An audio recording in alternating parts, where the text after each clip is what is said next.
ಸಾಮಾಜಿಕ ಸವಲತ್ತು. ಸರ್ಕಾರಿ ಇಲಾಖೆಯಲ್ಲಿರುವ ಸೇವಾ ಸೌಲಭ್ಯಗಳು ಹಾಗೂ ವಿವಿಧ ಅಭಿವೃದ್ಧಿ ಯೋಜನೆಗಳ ಕುರಿತ ಸರಣಿ ಕಾರ್ಯಕ್ರಮ.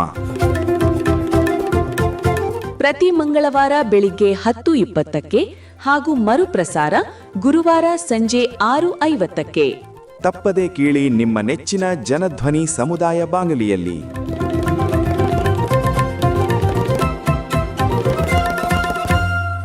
ಪ್ರೀತಿಯ ಕೇಳುಗರಿಗೆಲ್ಲ ನಮಸ್ಕಾರ. ನೀವು ಕೇಳ್ತಾ ಇದ್ದೀರಾ ಜನಧ್ವನಿ ರೇಡಿಯೋ. ಇದು 90.8 ಕಂಪನಾಂಕದಲ್ಲಿ ಸರಗೂರಿನಿಂದ ಪ್ರಸಾರವಾಗುತ್ತಿರುವ ಮೈಸೂರಿನ ಮೊಟ್ಟಮೊದಲ ಸಮುದಾಯ ರೇಡಿಯೋ. ನಾನು ನಿಮ್ಮ ರೇಡಿಯೋ ಗೆಳೆಯ ಶ್ರೀಕಾಂತ್ ಸರಗೂರು. ಎಂದಿನಂತೆ ತಮ್ಮೆಲ್ಲರಿಗೂ ಸಾಮಾಜಿಕ ಸವಲತ್ತು ಕಾರ್ಯಕ್ರಮಕ್ಕೆ ಆತ್ಮೀಯವಾದ ಸ್ವಾಗತವನ್ನು ಕೋರುತ್ತಿದ್ದೇನೆ.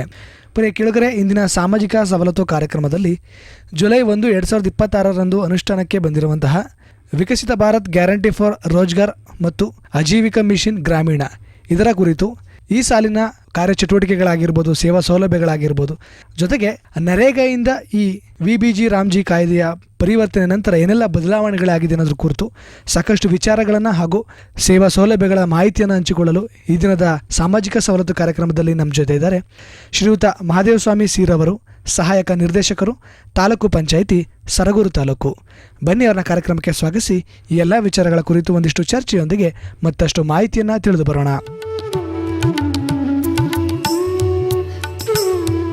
ಸರ್, ತಮಗೆ ಕಾರ್ಯಕ್ರಮಕ್ಕೆ ಆತ್ಮೀಯದ ಸ್ವಾಗತವನ್ನು ಕೋರ್ತಾ ಇದ್ದೀನಿ ಸರ್. ಧನ್ಯವಾದಗಳು ಸರ್. ಮೊದಲಿಗೆ ಭಾಳ ಸಂತೋಷ, ಈ ದಿನದ ಸಾಮಾಜಿಕ ಸವಲತ್ತು ಕಾರ್ಯಕ್ರಮದಲ್ಲಿ VBG ರಾಮ್ಜಿ ಕುರಿತು ಇದರಿಂದ ಆಗಿರುವಂಥ ಬದಲಾವಣೆಗಳಾಗಿರ್ಬೋದು, ಪ್ರಸ್ತುತ ಇದರಲ್ಲಿ ಸಿಗ್ತಿರುವಂಥ ಒಂದಷ್ಟು ಸೇವಾ ಸೌಲಭ್ಯಗಳು ಮತ್ತು ಒಂದಷ್ಟು ಚಟುವಟಿಕೆಗಳ ಕುರಿತು ಮಾಹಿತಿನ ಹಂಚ್ಕೊಳ್ಳಿಕ್ಕೆ ಬಂದಿರುವಂಥದ್ದು ಭಾಳ ಖುಷಿಯ ವಿಚಾರ ಸರ್. ಮೊದಲಿಗೆ ಈ VBG ರಾಮ್ಜಿ ಜುಲೈ 1 ಅನುಷ್ಠಾನ ಆಗಿರುವಂಥ ಕುರಿತು ಒಂದಷ್ಟು ಮಾಹಿತಿಯನ್ನು ಹಂಚ್ಕೊಳ್ಳಿ ಸರ್. ಸೊ ಎಲ್ರಿಗೂ ನಮಸ್ಕಾರ. ಇದು VBG ರಾಮ್ಜಿ ನಮ್ಮ ಏನು ಮಹಾತ್ಮ ಗಾಂಧಿ ಉದ್ಯೋಗ ಖಾತ್ರಿ ಯೋಜನೆ ಏನಿದೆ, ಇದು ಜೂನ್ 30, 2026ಕ್ಕೆ ಮುಕ್ತಾಯಗೊಂಡಿದೆ. ಈ ಒಂದು ಯೋಜನೆಯ ರೀತಿಯಲ್ಲೇ ಮುಂದುವರೆದು ಒಂದು ಹೊಸದಾಗಿ ಯೋಜನೆಯನ್ನು ಕೇಂದ್ರ ಸರ್ಕಾರ ಜಾರಿಗೆ ತಂದಿದೆ. ಇದು ಕಳೆದ ವರ್ಷ ಅಂದರೆ 2025ರಲ್ಲಿ ಭಾರತ ಸಂಸತ್ತಿನಲ್ಲಿ ಅದು ಅನುಮೋದನೆಗೊಂಡು ದಿನಾಂಕ 21 ಡಿಸೆಂಬರ್ 2026ರಂದು ಭಾರತ ಸರ್ಕಾರ ಗೆಜೆಟಲ್ಲಿ ಇದು ಪ್ರಕಟಣೆಗೊಂಡು ಆ ನಂತರ ಅದು ಚಾಲನೆಗೆ ಬಂದಿರುತ್ತೆ. ಆದರೆ ವಾಸ್ತವವಾಗಿ ಇದು ಕಾರ್ಯಚಟುವಟಿಕೆಯನ್ನು ಆರಂಭಿಸಿರ್ತಕ್ಕಂಥದ್ದು 1 ಜುಲೈ 2026 ಈ ದಿನಾಂಕದಿಂದ ಈ ಒಂದು VBG ರಾಮ್ಜಿ ಅಂದರೆ Viksit Bharat guarantee for Rozgar and Ajeevika mission Gramin ಈ ಒಂದು ಯೋಜನೆ ಈಗ ಅನುಷ್ಠಾನಕ್ಕೆ ಬಂದಿದೆ. ಇದು ಮೊದಲಿಗೆ ತನ್ನ ಕಾರ್ಯಚಟುವಟಿಕೆಯನ್ನು ಆರಂಭಿಸಿದೆ. ಇದನ್ನು ಒಂದು ಮುಂದುವರಿಸ್ಕೊಂಡೋಕೆ ಏನು ಈ ಕಳೆದ 20 ವರ್ಷಗಳ ಕಾಲ ಮಹಾತ್ಮ ಗಾಂಧಿ ಉದ್ಯೋಗ ಖಾತ್ರಿ ಯೋಜನೆ ಏನು ಜಾರಿಯಲ್ಲಿತ್ತು, ಅದೇ ರೀತಿಯಲ್ಲಿ ಅದರ ಒಂದು ಏನು ವೈಫಲ್ಯಗಳು ಅಥವಾ ಅದರಲ್ಲಿ ಉಂಟಾದಂಥ ಕೆಲವು ಲೋಪಗಳನ್ನು ಸರಿಪಡಿಸಿ ಹೊಸದಾಗಿ ಈ ಒಂದು ಯೋಜನೆಯನ್ನು ಕೇಂದ್ರ ಸರ್ಕಾರ ರಾಷ್ಟ್ರಾದ್ಯಂತ ಜಾರಿಗೆ ತಂದಿರುತ್ತೆ. ಇದು ಜುಲೈ 1 ತನ್ನ ಕಾರ್ಯಾರಂಭವನ್ನು ಮಾಡಿದೆ. ಸರ್, ಹಾಗಿದ್ರೆ ಈ VBG ರಾಮ್ಜಿ ಯೋಜನೆಯ ಒಂದು ಪಕ್ಷಿ ನೋಟ ಅಥವಾ ಪ್ರಮುಖ ಅಂಶಗಳು ಏನೇನೆಲ್ಲ ಹೇಳುತ್ತೆ ಸರ್? VBG ರಾಮ್ಜಿ ಏನು ಹೇಳುತ್ತೆ ಅಂತಂದರೆ, ಮೊದಲು ನಾವು ಹಳೆಯ ಯೋಜನೆ ನಮ್ಮ ಮಹಾತ್ಮ ಗಾಂಧಿ ಉದ್ಯೋಗ ಖಾತ್ರಿ ಯೋಜನೆಯಲ್ಲಿ ಏನು ಜಾರಿಗೆ ತರ್ತಿದ್ವಿ, ಅದೇ ರೀತಿಯಲ್ಲಿ ಕೂಡ ಇದು ಗ್ರಾಮೀಣ ಮೂಲಭೂತ ಸೌಕರ್ಯಗಳನ್ನು ಒದಗಿಸೋ ನಿಟ್ಟಿನಲ್ಲಿ ಕೆಳ ಹಂತದಲ್ಲಿ ಗ್ರಾಮೀಣ ಮಟ್ಟದಲ್ಲಿ ಇದರ ಒಂದು ಕಾರ್ಯಚಟುವಟಿಕೆಯನ್ನು ಆರಂಭಿಸಿದೆ. ಇದರಲ್ಲಿ ಮುಖ್ಯವಾಗಿ ನಾವು ಗಮನಿಸೋದಾದರೆ 4 ವಿಭಾಗಗಳಾಗಿ ಕಾರ್ಯಕ್ರಮಗಳನ್ನು ಅಥವಾ ಉದ್ಯೋಗಗಳನ್ನು ನೀಡೋ ನಿಟ್ಟಿನಲ್ಲಿ ವಿಭಜನೆ ಮಾಡಲಾಗಿದೆ. ಮೊದಲನೇದು ಜಲಭದ್ರತಾ ಕಾಮಗಾರಿಗಳು, ಅಂದರೆ ಗ್ರಾಮೀಣ ಮಟ್ಟದಲ್ಲಿ ಜಲಸಂಪನ್ಮೂಲವನ್ನು ಹೆಚ್ಚಿಸ್ತಕ್ಕಂಥದ್ದು, ಜಲವನ್ನು ಸಂಗ್ರಹಿಸ್ತಕ್ಕಂಥದ್ದು, ಅದರ ಮೂಲಕ ರೈತರನ್ನು ಮತ್ತು ಪ್ರಕೃತಿಯಲ್ಲಿ ಒಂದು ಜಲಸಂಪನ್ಮೂಲವನ್ನು ಹೆಚ್ಚಿಸುವ ನಿಟ್ಟಿನಲ್ಲಿ ಜಲಭದ್ರತಾ ಕಾಮಗಾರಿಯನ್ನು ಮೊದಲ ಒಂದು ಹಂತದಲ್ಲಿರುತ್ತೆ. ಮತ್ತು ಇನ್ನೊಂದು 2ನೇ ಪ್ರಶಸ್ತಿ ಅಂದರೆ ಮೂಲಭೂತ ಸೌಕರ್ಯಗಳು. ಗ್ರಾಮೀಣ ಭಾಗದಲ್ಲಿ ಮೂಲಭೂತ ಸೌಕರ್ಯಗಳನ್ನು ಒದಗಿಸ್ತಕ್ಕಂಥದ್ದು ಈ ಒಂದು ಯೋಜನೆಯ 2ನೇ ಮುಖ್ಯ ಉದ್ದೇಶ. 3ನೇದು ಜೀವನೋಪಾಯ ಒಂದು ಗ್ರಾಮೀಣ ಮಟ್ಟದ ಸಾರ್ವಜನಿಕರ ಸಾಮಾನ್ಯ ವರ್ಗದವರು ಕೆಳಹಂತದಲ್ಲಿರುತ್ತೆ, ಅವರನ್ನು ಕೂಡ ಮುಖ್ಯವಾಹಿನಿಗೆ ತಂದು ಅವರ ಜೀವನ ಮಟ್ಟವನ್ನು ಸುಧಾರಿಸೋ ನಿಟ್ಟಿನಲ್ಲಿ ಜೀವನೋಪಾಯ ಒಂದು ಕಾಮಗಾರಿಗಳನ್ನು ಇದರಲ್ಲಿ ಅಳವಡಿಸ್ಕೊಳ್ಳೋ ಹಂತದಲ್ಲಿರುತ್ತೆ. ಮತ್ತು 4ನೇದು ಒಂದು ಬರ ನಿರ್ವಹಣೆ ಕಾಮಗಾರಿಗಳು, ಒಂದು ಯಾವುದೇ ರೀತಿಯಲ್ಲಿ ಪ್ರಕೃತಿ ವಿಕೋಪ ಉಂಟಾದಾಗ ಅದನ್ನು ತಡೆ ಹಿಡಿತಕ್ಕಂಥದ್ದು ಮತ್ತು ಬರ ಬಂದಾಗ ಅದನ್ನು ನಿರ್ವಹಣೆ ಮಾಡೋ ನಿಟ್ಟಿನಲ್ಲಿ ಒಂದು ಸೌಲಭ್ಯವನ್ನು ಕೊಡ್ತಕ್ಕಂಥ ಕಾಮಗಾರಿಗಳನ್ನು ಈ ಒಂದು 4 ಹಂತದಲ್ಲಿ ಮುಖ್ಯವಾಗಿ ಈ ಒಂದು ಯೋಜನೆಯಲ್ಲಿ ಈ ಒಂದು ಅಂಶಗಳ ಅಡಿನಲ್ಲಿ ಹಲವಾರು ಕಾಮಗಾರಿಗಳನ್ನು ಆರಂಭಿಸ್ತವೆ. ಒಟ್ಟು 313 ಕಾಮಗಾರಿಗಳ ಪಟ್ಟಿಯನ್ನು ಸಿದ್ಧಪಡಿಸಿದ್ದಾರೆ. 313 ಪಟ್ಟಿ ಕಾಮಗಾರಿಗಳಿಗೆ ಕೇಂದ್ರ ಸರ್ಕಾರ ಅನುಮತಿ ಕೊಟ್ಟಿದೆ. ಈ ಒಂದು 4 ವರ್ಗಗಳಲ್ಲಿ ಆ 313 ಕಾಮಗಾರಿಗಳು ಒಂದು ಗ್ರಾಮೀಣ ಮಟ್ಟದಲ್ಲಿ ಗ್ರಾಮ ಪಂಚಾಯಿತಿಗಳ ಮೂಲಕ ಅನುಷ್ಠಾನಗೊಳಿಸಲಾಗ್ತಾ ಇದೆ. ಸರ್, ಇದು ಒಟ್ಟು 313 ರೀತಿಯ ಕಾಮಗಾರಿಗಳನ್ನು ಈ ಯೋಜನೆ ಅಡಿಯಲ್ಲಿ ನಾವು ಪಂಚಾಯಿತಿ ಮಟ್ಟದಲ್ಲಿ ಮಾಡ್ಬೋದು ಅಂತ ಹೇಳಿದ್ರಿ. ಈ ಒಟ್ಟು 4 ವಿವಿಧ ರೀತಿಯ ವರ್ಗಗಳನ್ನು ಮಾಡಲಾಗಿದೆ ಸರ್. ಇದಕ್ಕೆ ತಕ್ಕಂಥ ವೆಚ್ಚವನ್ನು ಕೇಂದ್ರ ಹಾಗೂ ರಾಜ್ಯ ಸರ್ಕಾರದ ನಡುವೆ ಯಾವ ರೀತಿ ವಿಂಗಡಣೆ ಮಾಡಿಕೊಂಡು ಅವ್ರ ವೆಚ್ಚವನ್ನು ಭರಿಸಲಾಗ್ತಾ ಇದೆ ಸರ್? ಈಗ ಏನು ಮಹಾತ್ಮ ಗಾಂಧಿ ನರೇಗಾ ಯೋಜನೆಯಲ್ಲಿ 90-10 ಕೇಂದ್ರ ಸರ್ಕಾರ 90, ರಾಜ್ಯ ಸರ್ಕಾರ 10 ಈ ರೇಷಿಯೋ ಹಂತದಲ್ಲಿ ಹಣಕಾಸು ನಿರ್ವಹಣೆ ನಡೀತಾ ಇತ್ತು. ಇವಾಗ ಕೇಂದ್ರ ಸರ್ಕಾರ ಅದನ್ನು ಹೆಚ್ಚಿನ ಮಟ್ಟದಲ್ಲಿ ರಾಜ್ಯಗಳಿಗೆ ಜವಾಬ್ದಾರಿಯನ್ನು ಕೊಟ್ಟು 60-40 ಅಂದರೆ 60-40 ಅನುಪಾತದಲ್ಲಿ ಕೇಂದ್ರ ಸರ್ಕಾರ 60 ಒಂದು ಅನುದಾನ ಕೊಟ್ಟರೆ ರಾಜ್ಯ ಸರ್ಕಾರ 40ರಷ್ಟು ಅನುದಾನವನ್ನು ಭರಿಸಬೇಕಾಗಿರುತ್ತೆ. ಸೊ ಈ ಒಂದು ಹೊಂದಾಣಿಕೆಯೊಂದಿಗೆ ಅನುದಾನವನ್ನು ನೀಡ್ತಾ ಅದರಲ್ಲಿ ಹೊಂದಾಣಿಕೆಯನ್ನು ಸಾಧಿಸಿಕೊಂಡು ಕಾರ್ಯಕ್ರಮವನ್ನು ಅನುಷ್ಠಾನಗೊಳಿಸಬೇಕಾಗುತ್ತೆ ಹಣಕಾಸಿನ ಒಂದು ನಿಟ್ಟಿನಲ್ಲಿ. ಮತ್ತು ಈ ಮುಖ್ಯವಾಗಿ ಹೇಳೋದಾದರೆ ಹಣಕಾಸು ನಿಟ್ಟಿನಲ್ಲಿ ಹಿಂದಿನ ಯೋಜನೆಯಲ್ಲಿ ಏನು ಹಣಕಾಸು ಕೂಲಿ ಪಾವತಿ ಅಥವಾ ಸಾಮಗ್ರಿ ಮೊತ್ತ ಇವೆಲ್ಲ ಏನು ವಿಳಂಬ ಆಗ್ತಾಯಿತ್ತು, ಅದರಲ್ಲೂ ಮುಖ್ಯವಾಗಿ ಕೂಲಿ ಮೊತ್ತ ವಿಳಂಬ ಆಗ್ತಾಯಿತ್ತು. ಅದಕ್ಕೆ ಅವಕಾಶ ಕೊಡದೇ ನಿಟ್ಟಿನಲ್ಲಿ ಈ ಒಂದು ಯೋಜನೆಯಲ್ಲಿ ಅದಕ್ಕೆ ಹೆಚ್ಚಿನ ಒತ್ತು ನೀಡಿ ಕೂಲಿ ಮೊತ್ತವನ್ನು ತಕ್ಷಣ ಅವರಿಗೆ ಪಾವತಿಸಿ ಮಾಡೋ ನಿಟ್ಟಿನಲ್ಲಿ 60-40 ಅಡಿಯಲ್ಲಿ ಕೇಂದ್ರ ಮತ್ತು ರಾಜ್ಯ ಸರ್ಕಾರಗಳ ಅನುದಾನವನ್ನು ಬಿಡುಗಡೆ ಮಾಡಿ ಇದನ್ನು ಅನುಷ್ಠಾನಗೊಳಿಸಲಾಗ್ತದೆ. ಸರ್, ಈಗ ಕೇಂದ್ರ ಸರ್ಕಾರ 60ರಷ್ಟು ಹಣವನ್ನು ಬಿಡುಗಡೆ ಮಾಡಿದರೆ ರಾಜ್ಯ ಸರ್ಕಾರ 40ರಷ್ಟು ಹಣವನ್ನು ಹಾಕಿ ಈ ಯೋಜನೆಗೆ ಅನುಷ್ಠಾನ ಮಾಡಿ ಇದನ್ನ ಕಾಮಗಾರಿಗಳನ್ನು ಮಾಡಲಿಕ್ಕೆ ಒಂದು ಅವಕಾಶವನ್ನು ಮಾಡಿಕೊಡಿದೆ ಸರ್. ಈ ಒಂದು ವೆಚ್ಚದಲ್ಲಿ ಸಾಮಗ್ರಿ ವೆಚ್ಚ ಮತ್ತು ಕೂಲಿ ವೆಚ್ಚ ಇದು ಯಾವ ಒಂದು ಅನುಪಾತದಲ್ಲಿ ಕೊಡಲಾಗುತ್ತೆ ಸರ್? ಕೂಲಿ ಮೊತ್ತ 60 ಅಂದರೆ 60% ಇರುತ್ತೆ, 40% ಸಾಮಗ್ರಿ ಮೊತ್ತ. ಈಗ ನಮ್ಮ ಮಹಾತ್ಮ ಗಾಂಧಿ ಉದ್ಯೋಗ ಖಾತ್ರಿಯಲ್ಲಿ ಕಳೆದ ವರ್ಷ 370 ರೂಪಾಯಿ ಇತ್ತು. ಸೊ ಪ್ರತಿ ವರ್ಷವೂ ಕೂಡ ಅದನ್ನು ಹೆಚ್ಚುವರಿ ಮಾಡ್ತಾ ಬರ್ತಾಯಿತ್ತು. ಈ ಸರಿ VBG ರಾಮ್ಜಿಯಲ್ಲಿ ಅದನ್ನು 10% ಹೆಚ್ಚು ಮಾಡಿ ನಮ್ಮ ಕರ್ನಾಟಕದಲ್ಲಿ 382 ರೂಪಾಯಿ ಒಂದು ದಿನಕ್ಕೆ ಕೂಲಿ ಮೊತ್ತವನ್ನು ಹೆಚ್ಚಿಸಿದೆ. ಈ ನಿಟ್ಟಿನಲ್ಲಿ ಅದನ್ನು ನಾವು ಕೂಲಿ ಮೊತ್ತ 382 ರೂಪಾಯಿ ಕೊಡ್ತೀವಿ ನಾವು ಒಂದಿನ ಕೂಲಿಕಾರರು ಕೆಲಸ ಮಾಡಿದ್ರೆ. ಅಂದರೆ ಇದು ಪುರುಷ ಮತ್ತು ಮಹಿಳೆ ಇಬ್ಬರಿಗೂ ಸಮಾನ, ಎಲ್ಲರಿಗೂ ಸಮಾನಾಂತರವಾಗಿ ಪುರುಷ ಮಹಿಳೆ ಮತ್ತು ನಮ್ಮ ತೃತೀಯ ಲಿಂಗಿಗಳಾಗಿರಲಿ ಇವರೆಲ್ಲರಿಗೂ ಕೂಡ ಸಮಾನಾಂತರವಾಗಿ ಒಂದೇ ಕೂಲಿ ಮೊತ್ತವನ್ನು ಪಾವತಿ ಮಾಡಲಾಗುತ್ತೆ. ಸರ್, ಹಾಗಿದ್ರೆ ಈಗ 313 ರೀತಿಯ ಕಾಮಗಾರಿಗಳಿಗೂ ಕೂಡ ಕೂಲಿ ಹಾಗೂ ಸಾಮಗ್ರಿ ವೆಚ್ಚ ಒಂದೇ ಸಮನಾಗಿರುತ್ತಾ? ಒಂದು ಕಾಮಗಾರಿಗಳ ಒಂದು ದರಪಟ್ಟಿ ಆಧಾರದ ಮೇಲೆ ಹೋಗುತ್ತೆ. ಈಗ ಕಾಮಗಾರಿಗಳನ್ನು ಕೆಲವೊಂದು ಸಾಮಗ್ರಿ ಹೆಚ್ಚು ಬಳಸ್ತಕ್ಕಂಥ ಕಾಮಗಾರಿಗಳು ಇರ್ತವೆ, ಕೆಲವೊಂದು ಕೂಲಿ ಕಾಮಗಾರಿ ಮಾಡ್ತಕ್ಕಂಥ ಕಾಮಗಾರಿಗಳೇ ಇರ್ತವೆ. ಉದಾಹರಣೆಗೆ ಈಗ ಕೆರೆ ಹೂಳೆತ್ತದು, ಜಲಭದ್ರತಾ ಕಾಮಗಾರಿಗಳು ಇವು 90% ಕೂಲಿ ಆಧಾರಿತ ಒಂದು ಕಾಮಗಾರಿಗಳಾಗಿರ್ತವೆ. ಇನ್ನು ಉಳಿಕೆ ನಾವು ಈಗ ಮೂಲಭೂತ ಸೌಕರ್ಯ ಕೊಡ್ತಕ್ಕಂಥ ನಿಟ್ಟಿನಲ್ಲಿ ಆ ಒಂದು ಕಾಮಗಾರಿಗಳೇನಾಗುತ್ತೆ ಅಲ್ಲಿ ನಮಗೆ ಸಾಮಗ್ರಿ ಮೊತ್ತ ಹೆಚ್ಚುವರಿ ಬರ್ತಕ್ಕಂಥ ಕಾಮಗಾರಿಗಳು ಸಿಗ್ತವೆ ನಮಗೆ. ಈ ಕೂಲಿ ದಿನಗಳಲ್ಲಿ ಏನಾದರೂ ವ್ಯತ್ಯಾಸಗಳಾಗಿದೆ ಸರ್ VBG ರಾಮ್ಜಿ ಯೋಜನೆಯಲ್ಲಿ?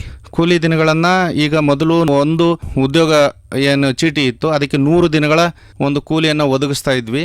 ಈಗ ಅದನ್ನು ಹೆಚ್ಚುವರಿ ಮಾಡಿ VBG ರಾಮ್ಜಿಯಲ್ಲಿ 125 ದಿನಕ್ಕೆ ಹೆಚ್ಚಳ ಮಾಡಲಾಗಿದೆ. 25 ದಿನಗಳನ್ನು ಹೆಚ್ಚಿಸಿ 125 ದಿನಕ್ಕೆ ಅದನ್ನು ನಿಗದಿಪಡಿಸಿದ್ದಾರೆ. ಸೊ ಈಗ ಪ್ರತಿ ಒಂದು ವರ್ಷದಲ್ಲಿ 125 ದಿನಗಳ ಕೂಲಿ ದಿನಗಳ ಒಂದು ಕೆಲಸವನ್ನು ಪಡೆಯೋದಕ್ಕೆ ಒಂದು ಫಲಾನುಭವಿಗಳು ಅರ್ಹರಿರ್ತಾರೆ. ಸರ್, ಆಗಿದ್ರೆ ಈಗ ಇದು ಪ್ರಮುಖವಾಗಿ ಪಂಚಾಯಿತಿ ಹಂತದಲ್ಲಿ ಕಾಮಗಾರಿಗಳಿಗೆ ಮತ್ತು ಅಭಿವೃದ್ಧಿಯನ್ನು ಮಾಡಲಿಕ್ಕೆ ಈ ಯೋಜನೆ ಭಾಳಷ್ಟು ಉಪಯೋಗವಾಗಿದ್ದರಿಂದ ಸ್ಥಳೀಯವಾಗಿ ಗ್ರಾಮೀಣ ಭಾಗದಲ್ಲಿ ರೈತರು ಹೆಚ್ಚಾಗಿ ಕಂಡು ಬರ್ತಾರೆ, ಕೂಲಿ ಕಾರ್ಮಿಕರುಗಳು ಹೆಚ್ಚಾಗಿ ಕಂಡು ಬರ್ತಾರೆ. ಸರ್, ಇದು ಅಲ್ಲಿನ ರೈತರಿಗಾಗಿರ್ಬೋದು ಕೂಲಿ ಕಾರ್ಮಿಕರುಗಳಿಗಾಗಿರ್ಬೋದು ಏನೆಲ್ಲ ಒಂದು ವಿಪುಲ ಅವಕಾಶಗಳನ್ನು ಈ ಯೋಜನೆ ಮುಖಾಂತರ ಹೊಸದಾಗಿ ತರಲಾಗಿದೆ ಸರ್? ಇದರಲ್ಲಿ ಮುಖ್ಯವಾಗಿ ನಾವು ಮೊದಲೇ ಹಳೆಯ ಒಂದು ಮಹಾತ್ಮ ಗಾಂಧಿ ನರೇಗಾ ಯೋಜನೆಯಲ್ಲಿ ಏನು ಗ್ರಾಮೀಣ ಮಟ್ಟದಲ್ಲಿ ಗ್ರಾಮ ಸಭೆಯಲ್ಲಿ ಕ್ರಿಯಾ ಯೋಜನೆಯನ್ನು ಸಿದ್ಧ ಸಿದ್ಧಪಡಿಸ್ತಿದ್ವಿ. ಅದೇ ನಿಟ್ಟಿನಲ್ಲಿ ಇವಾಗ VBG ರಾಮ್ಜಿಯಲ್ಲೂ ಕೂಡ ಗ್ರಾಮ ಸಭೆಯಲ್ಲೇ ಒಂದೇ ಕ್ರಿಯಾ ಯೋಜನೆ, ಮೂಲ ಗ್ರಾಮೀಣ ಮಟ್ಟದಲ್ಲಿ ಏನು ಗ್ರಾಮದಲ್ಲಿ ಆ ಒಂದು ಪಂಚಾಯತಿ ಮಟ್ಟದಲ್ಲಿ ರೂಪಿತಗೊಳ್ತಕ್ಕಂಥ ಕ್ರಿಯಾ ಯೋಜನೆಯನ್ನೇ ಅಂತಿಮ ಹಂತದವರೆಗೂ ಯಾವುದೇ ರೀತಿಯ ಬದಲಾವಣೆಗೆ ಒಳಪಡಿಸ್ತಾನೆ ಅದನ್ನು ಅನುಮೋದನೆ ಮಾಡಲಾಗುತ್ತೆ. ಯಾವುದೇ ಗ್ರಾಮ ಸಭೆ ಅನುಮೋದನೆ ಕೊಟ್ಟರೆ ಅದು ಅಂತಿಮ. ಇನ್ನು ಯಾವುದೇ ಕಾರಣಕ್ಕೂ ಅದರಲ್ಲಿ ಬದಲಾವಣೆ ಆಗಿರಲಿ, ಅದನ್ನು ಸೇರ್ಪಡೆ ಒಂದು ಬದಲಾಯಿಸ್ತಕ್ಕಂಥದ್ದಾಗಿರಲಿ, ಅದನ್ನು ಮಾಡುವಾಗಿಲ್ಲ. ಗ್ರಾಮ ಸಭೆಯಲ್ಲಿ ಏನು ಅನುಮೋದನೆ ಆಗುತ್ತೆ ಅದನ್ನೇ ನಾವು ಈ ಒಂದು ಕ್ರಿಯೋಜನೆಯಲ್ಲಿ ಅಳವಡಿಸ್ಕೊಳ್ತಾ ಇರ್ತಾರೆ. ಮೊದಲಾದರೆ ನಾವು ಕ್ರಿಯೋಜನೆ ಅಂತ ಕರಿತಿದ್ವಿ. ಈಗ VBG ರಾಮ್ಜಿಯಲ್ಲಿ ಅದನ್ನು VGPP ಅಂತ ಕರಿತೀವಿ. ಅಂದರೆ ವಿಕಸಿತ ಗ್ರಾಮ ಪಂಚಾಯತ್ ಪ್ಲಾನ್, VGPP. ಅಂದರೆ ವಿಕಸಿತ ಅಂತಂದರೆ ಬದಲಾವಣೆ ಆಗ್ತದೋ ಅಭಿವೃದ್ಧಿ ಹೊಂದಿರತಕ್ಕಂಥದ್ದು ಒಂದು ಅರ್ಥ ಬರುತ್ತೆ. ಅದರಿಂದ VGPP ಅಂದರೆ ವಿಕಸಿತ ಗ್ರಾಮ ಪಂಚಾಯತ್ ಪ್ಲಾನ್. ಮೊದಲು ಗ್ರಾಮ ಪಂಚಾಯತಿ ಪ್ಲಾನ್ ಕ್ರಿಯೋಜನೆ ಅಂತ ಇರ್ತಾಯಿತ್ತು, ಇವಾಗ ಕ್ರಿಯೋಜನೆ ಅಲ್ಲ, ಅದು VGPP. ಈಗ ಮಹಾತ್ಮ ಗಾಂಧಿ ನರೇಗಾ ಯೋಜನೆಯ ಅನುಷ್ಠಾನ ಇದ್ದಂಥ ಸಂದರ್ಭದಲ್ಲಿ ಇದ್ದಂಥ ವರ್ಕ್ ಕಾರ್ಡ್ಗಳೇ ಈ ಒಂದು ಯೋಜನೆಗೂ ಕೂಡ ಅಪ್ಲೈ ಆಗುತ್ತೆ ಸರ್? ಮಹಾತ್ಮ ಗಾಂಧಿ ಯೋಜನೆಯಲ್ಲಿ ಸುಮಾರು 266 ಕಾಮಗಾರಿಗಳಿದ್ದು, ಈಗ ಇದು 313 ಕಾಮಗಾರಿಗಳನ್ನು ಈ ಒಂದು ಹೊಸದಾಗಿ ಒಂದು ಯೋಜನೆಯಲ್ಲಿ ಸೇರಿಸಲಾಗಿದೆ. 313 ಕೂಡ ಅದರಲ್ಲಿ ಹಳೆ ಒಂದು ನಮ್ಮ ಯೋಜನೆಯಲ್ಲಿದ್ದಂಥ ಕೆಲವೊಂದು ಕಾಮಗಾರಿಗಳನ್ನು ಕೈ ಬಿಟ್ಟಿದ್ದಾರೆ. ಯಾವುವು ಆ ಒಂದು ಹಂತದಲ್ಲಿ ಈಗಾಗಲೇ ಅನುಷ್ಠಾನಗೊಳಿಸಲಾಗಿದೆ ಮತ್ತು ಕೆಲವೊಂದು ಸಮಸ್ಯೆಗಳಿತ್ತು, ಅವು ಅನುಷ್ಠಾನಗೊಳಿಸೋದಕ್ಕೆ ಸಾಧ್ಯ ಇಲ್ಲ.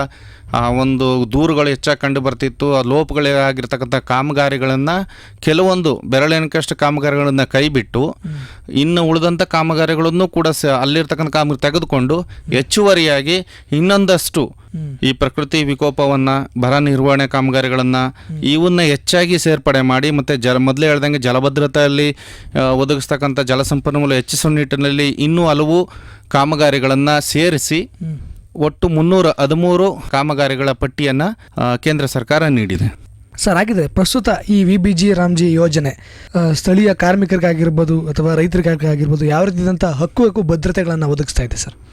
ಇದು ಏನು ಅಂತಂದರೆ ಮುಖ್ಯವಾಗಿ ನಮ್ಮ ಇದರಲ್ಲಿ ಗ್ರಾಮೀಣ ಮಟ್ಟದಲ್ಲಿ ಮೊದಲೇ ಏನು ಹೇಳ್ತಿದೆ, ಏನು ಜನರನ್ನು ಗುಳೆ ಹೋಗ್ತಕ್ಕಂಥದ್ದನ್ನು ತಡಿತಕ್ಕಂಥದ್ದು, ಉದ್ಯೋಗ ಅರಸಿ ಬೇರೆ ಬೇರೆ ಪ್ರದೇಶಗಳಿಗೆ ಹೋಗಿ ತೊಂದರೆಗೊಳಗಾಗ್ತಕ್ಕಂಥದ್ದನ್ನು ತಡೆಯೋ ದೃಷ್ಟಿಯಿಂದ ಗ್ರಾಮೀಣ ಮಟ್ಟದಲ್ಲಿ ಮೂಲಭೂತ ಸೌಕರ್ಯ ಮತ್ತು ಅಲ್ಲಿನ ಒಂದು ಗ್ರಾಮೀಣ ಜನರ ಸಾಮಾಜಿಕ ಸ್ಥಿತಿ, ಆರ್ಥಿಕ ಸ್ಥಿತಿ, ಉದ್ಯೋಗ ಒಂದು ಬಲಿಷ್ಠಪಡಿಸೋ ನಿಟ್ಟಿನಲ್ಲಿ ಈ ಒಂದು VBG ರಾಮ್ಜಿಯನ್ನು ಅನುಷ್ಠಾನಗೊಳಿಸಲಾಗ್ತಿದೆ. ಅದರಲ್ಲಿ ಒಂದು ಯಾವುದೇ ಒಬ್ಬ ಫಲಾನುಭವಿ ತಾನು ಉದ್ಯೋಗವನ್ನು ಪಡಿಬೇಕು ಅಂತಂದರೆ ನೇರವಾಗಿ ಗ್ರಾಮ ಪಂಚಾಯಿತಿಗೆ ಬಂದು ಉದ್ಯೋಗವನ್ನು ನೀಡಬೇಕು ಅಂತ ಅವರು ಅರ್ಜಿ ಸಲ್ಲಿಸಿದರೆ ಅವರ ಅರ್ಜಿ ಕೊಟ್ಟಂಥ 7 ದಿನದೊಳಗಡೆ ನಾವು ಉದ್ಯೋಗವನ್ನು ಕೊಡ್ತೀವಿ. ಉದ್ಯೋಗವನ್ನು ಕೊಟ್ಟು ತಕ್ಷಣ ಅವರಿಗೆ ಒಂದು ನಾನು ಮೊದಲೇ ಹೇಳ್ದಂಗೆ ಇದರಲ್ಲಿ ಕೂಲಿ ವಿಳಂಬಕ್ಕೆ ಅವಕಾಶ ಇಲ್ಲದಂತೆ ನಿಗದಿತ ಸಮಯದಲ್ಲಿ ಅವರಿಗೆ ಕೂಲಿ ಮೊತ್ತವನ್ನು ಕೂಡ ಪಾವತಿ ಮಾಡಿಕೊಡ್ತೀವಿ.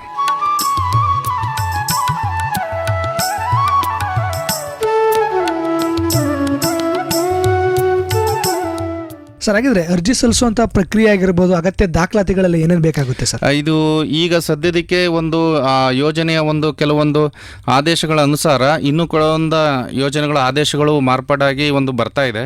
ಈಗ ನಮಗೆ ಆದೇಶ ಬಂದಿರೋ ಪ್ರಕಾರ ಏನು ನಮ್ಮ ಹಳೆಯ ಮಹಾತ್ಮ ಗಾಂಧಿ ಉದ್ಯೋಗ ಚೀಟಿಯನ್ನು ಹೊಂದಿರತಕ್ಕಂಥ ಫಲಾನುಭವಿಗಳೇ ಏನಿದ್ದಾರೆ, ಅದೇ ಫಲಾನುಭವಿಗಳು ಅದೇ ಚೀಟಿ ಇನ್ನೂ 3 ವರ್ಷ ಜಾರಿಯಲ್ಲಿರುತ್ತೆ. ಹೊಸದಾಗೂ ಕೂಡ ನಾವು VBG ರಾಮ್ಜಿಯಲ್ಲಿ ಅವ್ರಿಗೆ ಮತ್ತೆ ನಾವು ಮಾಡಿಕೊಡ್ತೀವಿ. ಆ ಒಂದು ಜಾಬ್ ಕಾರ್ಡ್ಗಳಿಗೆ ತಾವು ಉದ್ಯೋಗವನ್ನು ಒದಗಿಸುವುದಕ್ಕೆ ನಿಟ್ಟಿನಲ್ಲಿ ಮನವಿಯನ್ನು ಸಲ್ಲಿಸ್ಬೋದು. ಅಂದರೆ ಸರ್, ಇದು ವೈಯಕ್ತಿಕವಾಗಿಯೂ ಕೂಡ ಅರ್ಜಿಯನ್ನು ಸಲ್ಲಿಸಿ ವೈಯಕ್ತಿಕ ಸೌಲಭ್ಯ, ವೈಯಕ್ತಿಕ ಕಾಮಗಾರಿಗಳನ್ನು ಕೂಡ ತೆಗೆದಕ್ಕೆ ಅವಕಾಶ ಇದೆ. ಮತ್ತು ಸಮುದಾಯ ನಿಟ್ಟಿನಲ್ಲಿ ಕೂಡ ಅರ್ಜಿ ಸಲ್ಲಿಸಿದ್ರೆ ನಾವು ಏನು ಸಮುದಾಯ ಕಾಮಗಾರಿಗಳು ನಡೀತಕ್ಕಂಥ ಸಂದರ್ಭದಲ್ಲಿ ಅವ್ರಿಗೆ ಆ ಸಮುದಾಯ ಕಾಮಗಾರಿಗಳಲ್ಲಿ ಭಾಗವಹಿಸೋ ನಿಟ್ಟಿನಲ್ಲಿ ಒಂದು ಫಲಾನುಭವಿಗಳಿಗೆ ಉದ್ಯೋಗವನ್ನು ದೊರಕಿಸೋ ನಿಟ್ಟಿನಲ್ಲಿ ಕ್ರಮ ಕೈಗೊಳ್ತಾರೆ. ಸರ್, ಹಾಗೆಯೇ ಈ ಯೋಜನೆ ಅನುಷ್ಠಾನ ಆಗಿರ್ಬೋದು, ಈ ಯೋಜನೆ ಮುಖಾಂತರ ಜರುಗುವಂಥ ಅಭಿವೃದ್ಧಿ ಕಾರ್ಯಗಳ ಒಂದು ಮೇಲ್ವಿಚಾರಣೆ ಆಗಿರ್ಬೋದು ಯಾವ ರೀತಿ ನಡೆಯುತ್ತೆ ಸರ್? ಈ ಒಂದು ಕಾಮಗಾರಿ ಯೋಜನೆಯನ್ನು ಏನು ಯಾವ ರೀತಿಯಲ್ಲಿ ನಡೆಯುತ್ತೆ ಅಂತಂದರೆ ಗ್ರಾಮ ಪಂಚಾಯತಿ ಮಟ್ಟದಲ್ಲೇ ಇದು ಅನುಷ್ಠಾನಗೊಳಿಸ್ತಕ್ಕಂಥದ್ದು. PDO ಅವರೇ ಇದರ ಉಸ್ತುವಾರಿಯನ್ನು ಮೊದಲು ಗ್ರಾಮೀಣ ಮಟ್ಟದಲ್ಲಿ ಆ ಒಂದು ಗ್ರಾಮ ಪಂಚಾಯತಿ ವ್ಯಾಪ್ತಿಯಲ್ಲಿ ಅವರು ಉಸ್ತುವಾರಿ ಮಾಡ್ತಾರೆ. ನಂತರ ತಾಲೂಕು ಮಟ್ಟದಲ್ಲಿ ನಾವು ಸಹಾಯಕ ನಿರ್ದೇಶಕರು ನಾವು ಇರ್ತೀವಿ ಮತ್ತು ನಮ್ಮ ಮೇಲ್ಪಟ್ಟಂಥ ನಮ್ಮ ಕಾರ್ಯನಿರ್ವಾಹಕ ಅಧಿಕಾರಿಗಳು ಪ್ರೋಗ್ರಾಮಿಂಗ್ ಆಫೀಸರ್ ಆಗಿರ್ತಾರೆ. ಅವರು ಅದನ್ನು ಉಸ್ತುವಾರಿಯನ್ನು ಮೇಲ್ವಿಚಾರಣೆಯನ್ನು ಮಾಡ್ತೀವಿ. ತದನಂತರ ನಮ್ಮ ಮೇಲ್ಮಟ್ಟದಲ್ಲಿ ಜಿಲ್ಲಾ ಪಂಚಾಯತಿಯನ್ನು ಕೂಡ ನಮ್ಮ ಮೇಲಧಿಕಾರಿಗಳು ಇದರ ಪ್ರತಿ ದಿನದ ಒಂದು ಉಸ್ತುವಾರಿಯನ್ನು ಮತ್ತು ಅದರ ಒಂದು ಪ್ರಗತಿಯನ್ನು ಪರಿಶೀಲನೆ ಮಾಡ್ತಾ ಇರ್ತಾರೆ. ಮತ್ತು ಗ್ರಾಮೀಣ ಮಟ್ಟದಲ್ಲಿ PDOಗಳು ಇದನ್ನು ಮುಖ್ಯವಾಗಿ ಅನುಷ್ಠಾನಗೊಳಿಸಲಾಗ್ತಿದೆ. ಸರ್, ಹಾಗಿದ್ರೆ ಮಹಾತ್ಮ ಗಾಂಧಿ ಉದ್ಯೋಗ ಖಾತ್ರಿ ಯೋಜನೆಯಲ್ಲಿ ಆಯ್ತಿದ್ದಂಥ ದೋಷಗಳಾಗಿರ್ಬೋದು, ಸಮಸ್ಯೆಗಳಾಗಿರ್ಬೋದು, ಅವುಗಳನ್ನು ಯಾವ ರೀತಿ ಈ ಯೋಜನೆ ಮುಖಾಂತರ ಬಗೆಹರಿಸಿ ಅನುಷ್ಠಾನ ಮಾಡಲಾಗ್ತಿದೆ ಸರ್? ಈಗ ಮಹಾತ್ಮ ಗಾಂಧಿ ಯೋಜನೆಯಲ್ಲಿ ಕೆಲವೊಂದು ಕಾಮಗಾರಿಗಳನ್ನು ನಾವು ಗ್ರಾಮ ಪಂಚಾಯಿತಿಯಿಂದ ಮಾಡಿಬಿಟ್ರೆ, ಈ ಮತ್ತೊಂದು ಸ್ಕೀಮಿಂದ ಬಂದಾಗ ಬೇರೆ ಒಂದು ರಾಜ್ಯ ಯೋಜನೆಗಳು ಅಥವಾ ಕೇಂದ್ರ ಯೋಜನೆಗಳಲ್ಲಿ ಅದೇ ಕಾಮಗಾರಿಯನ್ನು ವಿಫಲಗೊಳಿಸ್ತಕ್ಕಂಥದ್ದು. ಈಗ ನಾವು ಯಾವುದೋ ಒಂದು ಡ್ರೈನೇಜ್ ಮಾಡಿರ್ತೀವಿ, ರಸ್ತೆ ಮಾಡಿರ್ತೀವಿ, ಅಥವಾ ಬೇರೆ ಒಂದು ಕಾಮಗಾರಿಯನ್ನು ಅಥವಾ ಮಾಡ್ತಾ ಇರ್ತೀವಿ, ಮತ್ತು ಕೆಲವೊಂದು ಮಾಡಿರ್ತೀವಿ. ಕೆಲವೊಂದು ಏನಾಗುತ್ತೆ, ಕೇಂದ್ರ ಅಥವಾ ರಾಜ್ಯ ಸರ್ಕಾರಗಳು ಕೆಲವೊಂದು ಅನುದಾನ ಒದಗಿಸಿದಾಗ ಅದನ್ನು ಹೆಚ್ಚಿನ ರೀತಿಯಲ್ಲಿ ಇನ್ನೊಂದು ಕಾಮಗಾರಿಯನ್ನು ಅದನ್ನು ಮಾಡುವ ನಿಟ್ಟಿನಲ್ಲಿ ಈ ಒಂದು ಕಾಮಗಾರಿಯನ್ನು ಕೈ ಬಿಡ್ತಕ್ಕಂಥದ್ದು ಅಥವಾ ಆ ಕಾಮಗಾರಿನ ಓವರ್ಲ್ಯಾಪ್ ಮಾಡ್ತಕ್ಕಂಥದ್ದು ಅಥವಾ ಅದನ್ನು ತೆರವುಗೊಳಿಸ್ತಕ್ಕಂಥದ್ದು, ಈ ರೀತಿ ಸಮಸ್ಯೆ ಇರುತ್ತೆ. ಈಗ ಏನಾಗಿದೆ ಅಂತಂದರೆ VBG ರಾಮ್ಜಿಯಲ್ಲಿ PM ಗತಿಶಕ್ತಿ ಅಂತ ಒಂದು ಪೋರ್ಟಲ್ ಇದೆ, PM ಗತಿಶಕ್ತಿ ಅಂತ. ಸೊ ಈ PM ಗತಿಶಕ್ತಿಗೆ ನಾವು ನರೇಗಾ ಏನು ಇದರಲ್ಲಿ ಅಳವಡಿಸ್ತಾ ಇರಲಿಲ್ಲ. ಆದರೆ ಈಗ VBG ರಾಮ್ಜಿಯಲ್ಲಿ ಯಾವುದೇ ಕಾಮಗಾರಿಗಳನ್ನು ನಾವು ಅನುಷ್ಠಾನಗೊಳಿಸೋ ನಿಟ್ಟಿನಲ್ಲಿ ಏನು ಮಾಡ್ತೀವಿ, ವರ್ಕ್ ID ಕ್ರಿಯೇಟ್ ಮಾಡಿ ಆ ಕಾಮಗಾರಿ ನಡೀತಿದ್ದಂಗೆ ಮತ್ತು ಅದ್ರ ಕಂಪ್ಲೀಟ್ ಆದಾಗಲೂ ಕೂಡ ಅದರ ಒಂದು ಜಿಯೋ ಟ್ಯಾಗ್ ಫೋಟೋಗಳು ಮತ್ತು ಕಾಮಗಾರಿ ವಿವರವನ್ನು PM ಗತಿಶಕ್ತಿ ಪೋರ್ಟಲ್ಗೆ ಅಪ್ಲೋಡ್ ಮಾಡ್ತೀವಿ. ಆ ಮಾಡಿದಾಗ ಏನಾಗುತ್ತೆ, ರಾಜ್ಯದಿಂದ ಮತ್ತು ಕೇಂದ್ರದಿಂದ ಅನುಷ್ಠಾನಗೊಳಿಸ್ತಕ್ಕಂಥ ಕಾಮಗಾರಿಗಳು ಅಲ್ಲಿ ಈಗಾಗಲೇ ಆಗಿದೆಯಾ ಆಗಿಲ್ವಾ, ಅದೇ ಜಾಗದಲ್ಲಿ ಈ ಕಾಮಗಾರಿ ತಗೊಂಡಾಗ ಅದು ತಗೊಳ್ಳೋದಕ್ಕೆ ಆಗೋದಿಲ್ಲ. ಆ ನಿಟ್ಟಿನಲ್ಲಿ ಬೇರೆ ಬೇರೆ ಯೋಜನೆಗಳಲ್ಲಿ ಒಂದೇ ಕಾಮಗಾರಿಯನ್ನು ನಡೆಸ್ತಕ್ಕಂಥದ್ದು ಅಥವಾ ತೊಂದರೆಗೊಳಗಾಗ್ತಕ್ಕಂಥದ್ದು, ಸಮಸ್ಯೆಗಳು ಬರ್ತಕ್ಕಂಥದ್ದನ್ನು ತಡೆಯೋ ನಿಟ್ಟಿನಲ್ಲಿ ಇದು ಭಾಳಷ್ಟು ಕ್ರಮ ವಹಿಸಲಾಗ್ತಿದೆ. ಮತ್ತು ಇದರಲ್ಲಿ ಏನಂದರೆ ನಮ್ಮ ಒಂದು ಡಿಜಿಟಲೀಕರಣ ಏನಿದೆ ಅದು ಮುಖ್ಯವಾಗಿ ಭಾಳಷ್ಟು ಇದರಲ್ಲಿ ಮಹತ್ವದ ಪಾತ್ರವನ್ನು ವಹಿಸುತ್ತೆ. ನಾವು ಕಾಮಗಾರಿಯನ್ನು ಆರಂಭಿಸೋದಕ್ಕೆ ಮುಂಚೆನೇ ನಾವು ಜಿಯೋ ಟ್ಯಾಗ್ ಮಾಡ್ತೀವಿ. ಆ ಜಾಗದಲ್ಲಿ ಕೆರೆ ಸಮಗ್ರ ಅಭಿವೃದ್ಧಿಯನ್ನು ಮಾಡ್ತೀವಿ ಅಂತಂದರೆ ಆ ಕೆರೆ ಸುತ್ತ ಎಷ್ಟು ಕೆಲಸ ನಡೆಯುತ್ತೋ ಅಷ್ಟು ಸುತ್ತನೂ ಕೂಡ ಒಂದು ನಮ್ಮ BFT ಅಂತ ಇರ್ತಾರೆ, ಅವರು ಹೋಗಿ ಅದನ್ನು GPS ಮಾಡ್ತಾರೆ. ಸಂಪೂರ್ಣ ಜಾಗವನ್ನು ಅವನು ಸುತ್ತಾಡಬೇಕು, ಜಿಯೋ ಫೆನ್ಸಿಂಗ್ ಮಾಡಬೇಕು. ಜಿಯೋ ಫೆನ್ಸಿಂಗ್ ಮಾಡಿದ್ಮೇಲೆ ನಂತರ ಆಮೇಲೆ ನಾವು ವರ್ಕ್ ID ಕ್ರಿಯೇಟ್ ಮಾಡಿ ಅದಕ್ಕೆ ಅಪ್ರೂವ್ ಕೊಡ್ತೀವಿ. ಆಮೇಲೆ ನೆಕ್ಸ್ಟು ಅವನು ಕೆಲಸ ಮಾಡ್ತಾರೆ. ಕೆಲಸ ಮಾಡುವಾಗ ಡ್ಯೂರಿಂಗ್ ಸ್ಟೇಜು ಮತ್ತು ಕಂಪ್ಲೀಷನ್ ಆಫ್ಟರು ಇದೆಲ್ಲ ಮಾಡಿದ್ಮೇಲೆ ಅಲ್ಲಿ ಯಾವುದೇ ರೀತಿ ಕಾಮಗಾರಿಗಳು ಆ ಒಂದು ಗುರುತು ಮಾಡಿರೋ ಸ್ಥಳವನ್ನು ಬಿಟ್ಟು ಬೇರೆ ಕಡೆ ಮಾಡುವಾಗಿಲ್ಲ. ಮತ್ತು ಕಾಮಗಾರಿ ಅದೇ ಸ್ಥಳದಲ್ಲಿ ಆಗಿರುತ್ತೆ, ಆ ಸ್ಥಳದಲ್ಲೇ ಅವರು ಕೂಲಿಕಾರರು ಕೂಡ ಬಂದು ಕೆಲಸ ಮಾಡಬೇಕಾಗಿರುತ್ತೆ. ಈ ನಿಟ್ಟಿನಲ್ಲಿ ಅಲ್ಲಿ ಮತ್ತು ಕೆಲಸಗಾರರು ಕೂಡ ಅವರೇ ಬರಬೇಕು. ಮೊದಲಾದರೆ ಏನಾಗ್ತಾಯಿತ್ತು ಅಂತಂದರೆ ಯಾರು ಕೆಲಸ ಮಾಡ್ತಾರೆ ಅಂತ ಗೊತ್ತಾಗ್ತಿಲ್ಲ, ಹಾಗೆ ಹೀಗೆ ಅಂದ್ಬಿಟ್ಟು ಕೆಲವೊಂದು ದೂರುಗಳು ಬರ್ತಾಯಿತ್ತು ನರೇಗಾದಲ್ಲಿ. ಇವಾಗ ಏನಾಗಿದೆ, ನಮಗೆ NMMS ಬಂದಿದೆ. NMMS ಬಂದಿರೋದ್ರಿಂದ ಫಲಾನುಭವಿ ಯಾರಿಗೆ NMR ಹಾಕ್ತೀವಿ, ಕೂಲಿಗಾರರು ಬರ್ತಾರೆ, ಫಲಾನುಭವಿ ಇರ್ತಾರೆ, ಅವರನ್ನೇ ನಾವು KYC ಮಾಡಿಸಿರ್ತೀವಿ. ನಾವೇ ಮಾಡಿ ಅವ್ರದ್ದು ಫೇಸ್ ಅಥೆಂಟಿಕೇಶನ್ ತಗೊಂಡು ಆ ದಿನ ಅವರು ಕೆಲಸ ಮಾಡಿದ್ದಾರೆ ಅಂತ ದಿನಕ್ಕೆ 2 ಬಾರಿ, ಬೆಳಗ್ಗೆ ಮತ್ತು ಸಂಜೆ ಮಧ್ಯಾಹ್ನ, ಈ 2 ಬಾರಿ ನಾವು NMMS ಮಾಡಿ ಅವರೇ ಕೆಲಸ ಮಾಡಿದ್ದಾರೆ ಅಂತ ದೃಢೀಕರಣವನ್ನು ಕೂಡ ಅಲ್ಲಿನ ಒಂದು ಇಂಜಿನಿಯರ್ ಮಾಡ್ತಾರೆ, ನಂತರ PDO ಮಾಡ್ತಾರೆ, ನಂತರ ನಮಗೆ ಅದು ಬರುತ್ತೆ. ಅಂದರೆ ಯಾವ ವ್ಯಕ್ತಿ ಕೆಲಸದ ಚೀಟಿ ಅಥವಾ ವರ್ಕ್ ಕಾರ್ಡನ್ನು ಹೊಂದಿರ್ತಾರೆ ಆತನಿಗೆ ನೇರವಾಗಿ ಕೂಲಿ ಹಣ ತಲುಪಿಸೋ ನಿಟ್ಟಿನಲ್ಲಿ ಎಲ್ಲ ರೀತಿಯ ಪಾರದರ್ಶಕತೆಯನ್ನು ಈ VBG ರಾಮ್ಜಿ ಯೋಜನೆಯಲ್ಲಿ ಭಾಳಷ್ಟು ತಂತ್ರಜ್ಞಾನಗಳ ಅಳವಡಿಕೆ ಆಗಿದೆ. ಹೌದು ಸರ್, ಹಾಗೆ ನೋಡ್ತು ಅಂದರೆ ಪಂಚಾಯತಿ ಅಂದರೆ ಗ್ರಾಮ ಪಂಚಾಯತಿ ಮಟ್ಟದಲ್ಲಿ ಭಾಳಷ್ಟು ಅಭಿವೃದ್ಧಿ ಕಾರ್ಯಗಳು ಮತ್ತು ಪಂಚಾಯತಿ ವ್ಯಾಪ್ತಿಯಲ್ಲಿ ಬರುವಂಥ ಭಾಳಷ್ಟು ಸಾರ್ವಜನಿಕರಿಗೆ ಒಂದಷ್ಟು ಕೆಲಸ ಕಾರ್ಯಗಳು ಈ ಒಂದು ನರೇಗಾ ಯೋಜನೆಯಲ್ಲೇ ಮೊದಲೆಲ್ಲ ಆಗ್ತಾಯಿತ್ತು. ಈಗ ಈ ಸಂದರ್ಭದಲ್ಲಿ ಈ VBG ರಾಮ್ಜಿ ಯೋಜನೆಯಲ್ಲಿ ಇನ್ನೇನೆಲ್ಲ ಹೊಸ ಒಂದು ಚಟುವಟಿಕೆಗಳಾಗಿರ್ಬೋದು, ಅಭಿವೃದ್ಧಿ ಕಾರ್ಯಗಳಾಗಿರ್ಬೋದು ಭವಿಷ್ಯದಲ್ಲಿ ಪೂರಕವಾಗಿರುತ್ತೆ ಸರ್ ಇದು ಯೋಜನೆ? ಇದು ಮುಖ್ಯವಾಗಿ ಒಂದು ಏನೋ ನಾವು ಗಮನಿಸಬೇಕು, ಮನ್ರೇಗಾ ಮಹಾತ್ಮ ಗಾಂಧಿ ಉದ್ಯೋಗ ಖಾತ್ರಿ ಏನು ಯೋಜನೆ ಇದೆ, ಇದು ಎಲ್ಲ ಒಂದು ಗ್ರಾಮೀಣ ಮಟ್ಟದಲ್ಲಿ ಒಂದು ಕಾಡಂಚಿನ ಅಥವಾ ಕಾಡಿನ ಒಳಗಡೆ ಇರತಕ್ಕಂಥ ಒಂದು ಇದ್ರ ಮಟ್ಟಕ್ಕೂ ಕೂಡ ತಲುಪಿದೆ. ನೀವೆಲ್ಲೇ ನೋಡ್ಬೋದು, ನಮ್ಮ ಗ್ರಾಮೀಣ ಮಟ್ಟದಲ್ಲಿ ಒಂದು ಡ್ರೈನೇಜ್ಗಳಾಗಿರಲಿ ಅಥವಾ ಕೆಲವೊಂದು ರಸ್ತೆಗಳಾಗಿರಲಿ ಮತ್ತು ರೈತರಿಗೆ ಕೃಷಿ ಹೊಂಡಗಳಾಗಿರಲಿ ಎಲ್ಲ ರೀತಿಯಲ್ಲಿ ಸೌಲಭ್ಯವನ್ನು ಕೂಡ ಕೊಟ್ಟಿದೆ. ಸಂಪರ್ಕ ಇಲಾಖೆಗಳಾದಂಥ ಹಾರ್ಟಿಕಲ್ಚರ್ ಅಂದರೆ ತೋಟಗಾರಿಕೆ, ಕೃಷಿ ಇಲಾಖೆ, ರೇಷ್ಮೆ, ಇವೆಲ್ಲದರಿಂದನೂ ಕೂಡ ಹಲವಾರು ಸೌಲಭ್ಯಗಳನ್ನು ರೈತನಿಗೆ ತಲುಪಿದೆ. ಅಷ್ಟು ದೊಡ್ಡ ಯೋಜನೆ. ಅದೇ ನಿಟ್ಟಿನಲ್ಲಿ VBG ರಾಮ್ಜಿಯನ್ನು ಕೂಡ ಸಮಗ್ರವಾಗಿ ತಲುಪಿಸೋ ನಿಟ್ಟಿನಲ್ಲಿ ಕ್ರಮ ವಹಿಸಬೇಕು ಅಂತ ರೈತರಿಗೆ, ಅದನ್ನೇ ಮೊದಲು ಹೇಳ್ದಂಗೆ 266 ಕಾಮಗಾರಿಗಳಿದ್ದು ಅದನ್ನು 313ಕ್ಕೆ ಹೆಚ್ಚಿಸಿ ಇನ್ನೊಂದಷ್ಟು ಕಾಮಗಾರಿಯನ್ನು ರೈತರಿಗೆ ಅನುಕೂಲವಾಗಲಿ ಮತ್ತು ಗ್ರಾಮೀಣ ಮಟ್ಟದಲ್ಲಿ ಇನ್ನಷ್ಟು ರೂಪುಗೊಳ್ಳಿ ಅನ್ನೋ ರೀತಿಯಲ್ಲಿ ಈ ಒಂದು 4 ವಿಭಾಗ ಮಾಡಿದ್ದು ಅದೇ ಕಾರಣದಿಂದ. ಏನಂದರೆ ಗ್ರಾಮೀಣ ಮಟ್ಟದಲ್ಲಿ ಬರ ಬರ್ತಕ್ಕಂಥದ್ದನ್ನು ತಡಿಬೇಕನ್ನೋ ರೀತಿಯಲ್ಲಿ ಮೊದಲ ಆದ್ಯತೆಯನ್ನು ನಾವು ಜಲಭದ್ರತಾ ಕಾಮಗಾರಿ ಕೊಡ್ತೀವಿ. ಅಂದರೆ ನೀರಿನ ಒಂದು ಸೌಕರ್ಯವನ್ನು, ನೀರಿನ ಸಂರಕ್ಷಣೆ ಮಾಡಿದಷ್ಟು ರೈತರಿಗೆ ಅದರಿಂದ ಬೆಳೆ ಬೆಳ್ಕೊಳ್ಳೋದಕ್ಕೆ, ಅವರ ಒಂದು ಜೀವನ ಸುಧಾರಿಸೋದಕ್ಕೆ ಸಾಧ್ಯ ಆಗುತ್ತೆ. ಮತ್ತು ಪ್ರಕೃತಿ ವಿಕೋಪ, ಈಗ ಮುಖ್ಯವಾಗಿ ನಾವು ಏನು ಪ್ರಕೃತಿ ಮೇಲೆ ಒಂದು ಜಾಗತಿಕ ಮಟ್ಟದಲ್ಲಿ ಒಂದು ಏನು ಮಾಲಿನ್ಯ ಉಂಟಾಗಿ ಅದರಿಂದ ತೊಂದರೆನ ಅನುಭವಿಸ್ತಾ ಇದ್ದೀವಿ, ಅದನ್ನು ಸರಿಪಡಿಸೋ ನಿಟ್ಟಿನಲ್ಲಿ ಪ್ರಕೃತಿ ವಿಕೋಪಗಳ ಉಂಟಾಗ್ತಾ ನಿಟ್ಟಿನಲ್ಲಿ ಅದರಿಂದ ತೊಂದರೆಗೊಳಗಾಗಬಾರ್ದು ಅಂತ ಮುನ್ನೆಚ್ಚರಿಕೆ ಕಾಮಗಾರಿಗಳನ್ನು ಕೂಡ ನಾವು ತಗೊಳ್ಬೋದು. ಈಗ ಲ್ಯಾಂಡ್ ಸ್ಲೈಡಿಂಗ್ ಆಗುತ್ತೆ, ಅಂದರೆ ಭೂಕುಸಿತಗಳು. ಆ ಭೂಕುಸಿತ ಉಂಟಾಗ್ತಕ್ಕಂಥ ಪ್ರದೇಶಗಳಲ್ಲಿ ನಾವು ರಿಟರ್ನಿಂಗ್ ವಾಲ್ಗಳು, ಅದನ್ನು ತಡೆಗೋಡೆಗಳನ್ನು ನಿರ್ಮಾಣ ಮಾಡ್ಬೋದು. ಮತ್ತು ಕೆರೆಯನ್ನು ಸಮಗ್ರ ಅಭಿವೃದ್ಧಿ, ಮೊದಲು ಒಂದು ಸಣ್ಣ ಒಂದೊಂದು ಕೆಲಸ ಮಾಡಿಬಿಡ್ತಿದ್ರು, ಈಗ ಹಂಗಲ್ಲ, ಸಮಗ್ರ ಅಭಿವೃದ್ಧಿ ಪಡಿಸ್ಬೇಕು. ಅದನ್ನು ಒಳಹರಿವು ಹೊರಹರಿವನ್ನು ಗುರುತಿಸ್ಬೇಕು. ಅದು ಹಿಂಗೋ ನಿಟ್ಟಿನಲ್ಲಿ ನೀರಿನ ಅಳತೆಯನ್ನು ಎಷ್ಟು ಕ್ಯೂಬಿಕ್ ಮೀಟ್ರು ಎಷ್ಟು ನೀರು ಸಂಗ್ರಹ ಆಗುತ್ತೆ ಅಂತ ತಿಳಿಸ್ಕೊಡ್ಬೇಕು. ಸೊ ಇದೆಲ್ಲ ನಿಟ್ಟಿನಲ್ಲಿ ಒಂದು ಕ್ರಮ ವಹಿಸೋದ್ರಿಂದ ಒಂದು ಸಮರ್ಪಕವಾಗಿ ಎಲ್ರಿಗೂ ಕೂಡ ಸಾರ್ವಜನಿಕವಾಗಿ ಮತ್ತು ಗ್ರಾಮೀಣ ಮಟ್ಟದಲ್ಲಿ ಮೂಲಭೂತ ಸೌಕರ್ಯಗಳು ಮತ್ತು ಪರಿಸರ ಸಮತೋಲನ, ಮುಖ್ಯವಾಗಿ ನಮಗೆ ಸಾಮಾಜಿಕ ಪರಿಸರ ಸಮತೋಲನವಾಗಿದ್ದರೆ ನಮಗೆ ಈ ಒಂದು ಪ್ರಕೃತಿ ವಿಕೋಪಗಳಾಗಿರಲಿ, ಅತಿವೃಷ್ಟಿಯಾಗಲಿ ಅನಾವೃಷ್ಟಿಯಾಗಲಿ ಎರಡೂ ಕೂಡ ಆಗೋದಿಲ್ಲ. ಅದರಿಂದ ನಾವು ಜೀವನ ಸುಧಾರಣೆ ನಿಟ್ಟಿನಲ್ಲಿ ಪ್ರಕೃತಿಯನ್ನು ಕೂಡ ಸಮತೋಲಿತವಾಗಿ ಇಟ್ಕೊಂಡು ಹೋಗೋದಕ್ಕೆ ಸಾಧ್ಯ ಆಗುತ್ತೆ. ಭಾಳ ಸಂತೋಷ ಸರ್. ಸಾಕಷ್ಟು ವಿಚಾರಗಳನ್ನು ಈ VBG ರಾಮ್ಜಿ ಯೋಜನೆಯ ಕುರಿತು, ಇದರಿಂದ ಏನೆಲ್ಲ ಅಭಿವೃದ್ಧಿ ಕಾರ್ಯಗಳನ್ನು ಪ್ರಸ್ತುತವಾಗಿ ಒಂದು ಹೊಸ ಬದಲಾವಣೆಯೊಂದಿಗೆ ಮಾಡ್ಕೋಬೋದು ಅನ್ನೋದು ಕುರಿತು ಭಾಳಷ್ಟು ಉಪಯುಕ್ತ ಮಾಹಿತಿಯನ್ನು ನಮ್ಮ ಜೊತೆ ಹಂಚ್ಕೊಳ್ತಾ ಬಂದ್ರಿ. ಈಗ ಕಾರ್ಯಕ್ರಮದ ಕೊನೆಯದಾಗಿ ತಮ್ಮ ಮಾತುಗಳನ್ನು ಕೇಳ್ತಾರಂತ ನಮ್ಮ ಜನಧ್ವನಿ ಕೇಳುಗರಿಗಾಗಿರ್ಬೋದು, ತಾಲೂಕಿನ ಪಂಚಾಯಿತಿ ಮಟ್ಟದ ಸಾರ್ವಜನಿಕರಿಗೆ ಸರ್, ಈ ಒಂದು ಯೋಜನೆ ಉತ್ತಮ ರೀತಿಯಲ್ಲಿ ಅನುಷ್ಠಾನ ಒಂದು ಗ್ರಾಮೀಣ ಭಾಗದ ಜನರು ಒಂದು ಅಭಿವೃದ್ಧಿಯನ್ನು ಒಂದು ನಿಟ್ಟಿನಲ್ಲಿ, ಗ್ರಾಮೀಣ ಭಾಗಗಳ ಒಂದು ಅಭಿವೃದ್ಧಿಯನ್ನು ಒಂದು ನಿಟ್ಟಿನಲ್ಲಿ ಅವರ ಒಂದು ಪ್ರಮುಖವಾದ ಪಾತ್ರವನ್ನು ಕುರಿತು ಏನು ಸಲಹೆ ಅಥವಾ ಸಂದೇಶವನ್ನು ಕೊಡೋದಕ್ಕೆ ಇಷ್ಟಪಡ್ತೀರಾ? ಮುಖ್ಯವಾಗಿ ಒಂದು ಯೋಜನೆ ಅನುಷ್ಠಾನ ನಿಟ್ಟಿನಲ್ಲಿ ಇದು ಗ್ರಾಮೀಣ ಮಟ್ಟದಲ್ಲೇ ಮುಖ್ಯವಾಗಿ ಅನುಷ್ಠಾನಗೊಳಿಸುತ್ತಿರೋದ್ರಿಂದ ನಮ್ಮ ಗ್ರಾಮೀಣ ಮಟ್ಟದ ಎಲ್ಲ ನಮ್ಮ ಸಾರ್ವಜನಿಕರು ಅವರು ಇದನ್ನು ಸದುಪಯೋಗಪಡಿಸ್ಕೋಬೇಕು. ಈಗಾಗಲೇ ಮಹಾತ್ಮ ಗಾಂಧಿ ಉದ್ಯೋಗ ಖಾತ್ರಿ ಯೋಜನೆಯಲ್ಲಿ ಏನು ಹಲವಾರು ಸೌಲಭ್ಯಗಳನ್ನು ಪಡೆದಿದ್ದೀರಾ, ಕೆಲವೊಂದು ಪಡ್ಕೊಂಡಿದ್ದಾರೆ, ಇನ್ನೂ ಕೆಲವೊಂದುಗಳು ಸಿಕ್ಕಿಲ್ಲ. ಈಗ ಕೆಲವ್ರಿಗೂ ಕೊಟ್ಟಿಗೆ ತೆಗೆದುಕೊಂಡಿರ್ತಾರೆ, ಕೆಲವರು ನೀರ್ಗಾಲುವೆ ಮಾಡ್ಕೊಂಡಿರ್ತಾರೆ, ಇನ್ನು ಕೆಲವು ಇರ್ತಾರೆ. ಇವರೆಲ್ಲರೂ ಕೂಡ ಮತ್ತೊಂದು ಏನಾಗಿರುತ್ತೆ, ಕಾಮಗಾರಿಗಳನ್ನು ಇನ್ನೂ ಕೆಲವು ತಮ್ಮ ಜಮೀನುಗಳಲ್ಲಿ ಮತ್ತು ಕೆಲವೊಂದು ಅವರು ಹಳ್ಳಿ ಗ್ರಾಮಗಳಲ್ಲಿ ಕಾಮಗಾರಿಗಳು ಏನಿರುತ್ತೆ ಅವುಗಳನ್ನು ಏನು ಮೂಲಭೂತ ಸೌಕರ್ಯನ ಒದಗಿಸ್ಬೇಕು, ಆ ನಿಟ್ಟಿನಲ್ಲಿ ಏನು ಇದ್ದರೆ ಅವುಗಳನ್ನು ನಮ್ಮ ಗ್ರಾಮ ಪಂಚಾಯಿತಿಗೆ ತಾವು ಗ್ರಾಮ ಸಭೆಗಳಲ್ಲಿ, ಮುಖ್ಯವಾಗಿ ನಮ್ಮ ವಾರ್ಡ್ ಸಭೆಗಳಲ್ಲೂ ಹೆಚ್ಚಿನ ರೀತಿಯಲ್ಲಿ ಭಾಗವಹಿಸಿ ತಮ್ಮ ಸಲಹೆ ಸಹಕಾರವನ್ನು ಕೊಡಬೇಕು.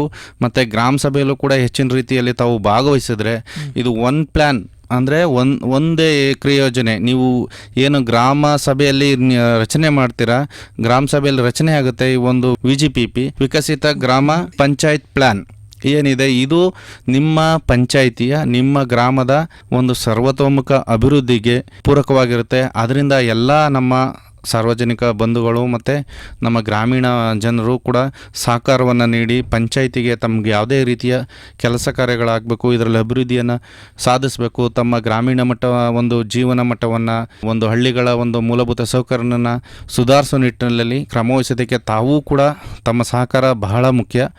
ಸಹಕರಿಸಬೇಕು ಅಂತ ಕೇಳ್ಕೊಳ್ತಾ ನಮ್ಮ ಪಂಚಾಯಿತಿಗಳಿಗೆ ಭೇಟಿ ನೀಡಿ ತಮಗೆ ಹೆಚ್ಚಿನ ಮಾಹಿತಿಯನ್ನು ಪಡೆದುಕೊಳ್ಳಿ ಅಂತ ಹೇಳ್ತಾ ನಾನು ಅವರಲ್ಲಿ ಮನವಿ ಮಾಡ್ಕೊಳ್ತೀನಿ.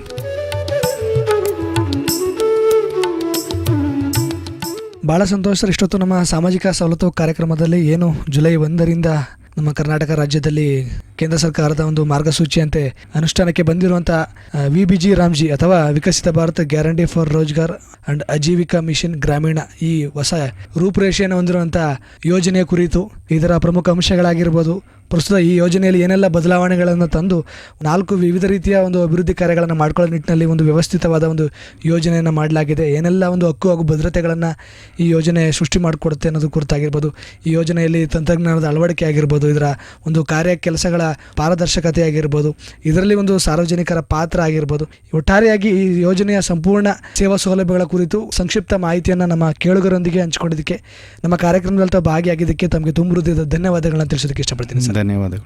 ಪ್ರಿಯ ಕೇಳುಗರೆ, ಇದುವರೆಗೂ ನೀವು ಕೇಳ್ತಾ ಇದ್ರಿ ನಮ್ಮ ಸಾಮಾಜಿಕ ಸವಲತ್ತು ಕಾರ್ಯಕ್ರಮದಲ್ಲಿ VBG ರಾಮ್ಜಿ ಅಂದರೆ Viksit Bharat guarantee for Rozgar and Ajeevika mission Gramin ಈ ಯೋಜನೆಯ ಅನುಷ್ಠಾನ ಕುರಿತು, ಹಾಗೆಯೇ ಪ್ರಸ್ತುತ ಏನೆಲ್ಲ ಬದಲಾವಣೆಗಳ ಮುಖಾಂತರ ಈ ಯೋಜನೆ ಹೊಸದಾಗಿ ಗ್ರಾಮೀಣ ಭಾಗದಲ್ಲಿ ಅಭಿವೃದ್ಧಿಯನ್ನು ಮಾಡೋ ನಿಟ್ಟಲ್ಲಿ ತನ್ನ ಒಂದು ಹೊಸ ಹೆಜ್ಜೆಯನ್ನು ಇಡ್ತಾ ಇದೆ, ಇದಕ್ಕೆ ಸಾರ್ವಜನಿಕರ ಸಹಕಾರ ಹಾಗೂ ಬೆಂಬಲ ಹೇಗಿರಬೇಕು ಅನ್ನೋದು ಕುರಿತು ಇದುವರೆಗೂ ನಮ್ಮ ಜೊತೆ ಕಾರ್ಯಕ್ರಮದಲ್ಲಿ ಮಾಹಿತಿಯನ್ನು ಹಂಚಿಕೊಂಡಂಥವರು ಶ್ರೀಯುತ ಮಾದೇಸ್ವಾಮಿ ಸೀರವರು, ಸಹಾಯಕ ನಿರ್ದೇಶಕರು, ತಾಲೂಕು ಪಂಚಾಯಿತಿ ಸರಗೂರು ತಾಲೂಕು. ಇದಾಗಿತ್ತು ಇವತ್ತಿನ ನಮ್ಮ ಸಾಮಾಜಿಕ ಸವಲತ್ತು ಕಾರ್ಯಕ್ರಮ. ಮತ್ತೆ ಮತ್ತೊಂದು ಸಾಮಾಜಿಕ ಸವಲತ್ತು ಕಾರ್ಯಕ್ರಮದಲ್ಲಿ ಮತ್ತೊಂದು ಯೋಜನೆಯ ಸಮಗ್ರ ಮಾಹಿತಿಯೊಂದಿಗೆ ತಮ್ಮನ್ನು ಮತ್ತೆ ಭೇಟಿಯಾಗ್ತೀನಿ. ಅಲ್ಲಿಯವರೆಗೂ ಕೇಳ್ತಾ ಇರಿ ಜನಧ್ವನಿ. ಇದು ನಿಮ್ಮ ನೆಚ್ಚಿನ ಹಾಗೂ ಮೈಸೂರಿನ ಮೊಟ್ಟಮೊದಲ ಸಮುದಾಯ ರೇಡಿಯೋ ಕೇಂದ್ರ 90.8 ಕಂಪನಾಂಕದಲ್ಲಿ ಸರಗೂರಿನಿಂದ ಪ್ರಸಾರವಾಗುತ್ತಿದೆ. ನಮಸ್ಕಾರ.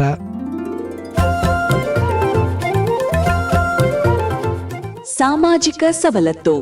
ಸರ್ಕಾರಿ ಇಲಾಖೆಯಲ್ಲಿರುವ ಸೇವಾ ಸೌಲಭ್ಯಗಳು ಹಾಗೂ ವಿವಿಧ ಅಭಿವೃದ್ಧಿ ಯೋಜನೆಗಳ ಕುರಿತ ಸರಣಿ ಕಾರ್ಯಕ್ರಮ. ಪ್ರತಿ ಮಂಗಳವಾರ ಬೆಳಿಗ್ಗೆ 10:20ಕ್ಕೆ ಹಾಗೂ ಮರುಪ್ರಸಾರ ಗುರುವಾರ ಸಂಜೆ 6:50ಕ್ಕೆ. ತಪ್ಪದೆ ಕೇಳಿ ನಿಮ್ಮ ನೆಚ್ಚಿನ ಜನಧ್ವನಿ ಸಮುದಾಯ ಬಾನುಲಿಯಲ್ಲಿ.